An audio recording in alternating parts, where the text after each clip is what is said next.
Like the physical, the psychical is not necessarily in reality what it appears to us to be, meaning just as the physical cannot always be seen, observed, perceived, but even though it always exists and it continues to exist all by itself with its sovereignty, independence, individuality, distinction, so is the psychical, the psychological, the mental phenomena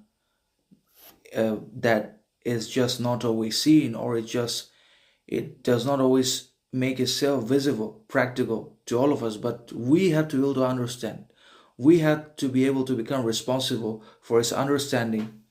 description, explanation, and its decoding, and then the recognition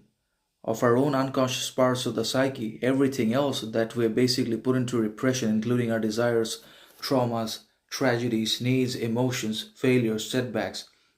insecurities, all have been stored in the inventory of the unconscious, a part of the psyche, and therefore the psyche is neither visible nor practical, but is certainly there and is directly governing our behaviors, conducts, character, success, relationships with others, through particularly the unconscious and not the conscious. The conscious barely controls our active and real behaviors, communications, achievements, ambitions, and impulses, but primarily what we repressed and submit and oppress about ourselves, fundamentally and critically, that which we have put into repression. So the unconscious finally and inevitably becomes responsible for the control, manipulation, exploitation of our repression,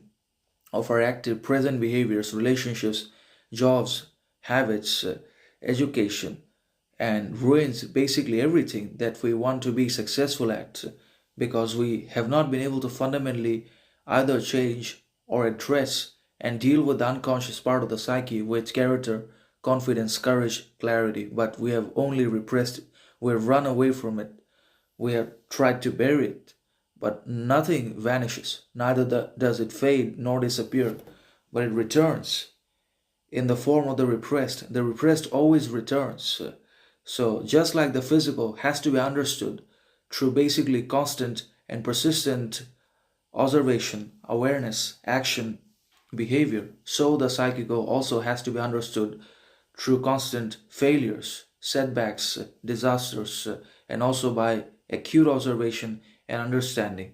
and not something that presents, explains, describes itself to us for our understanding, but we have to understand them through our pain, tragedy, awareness,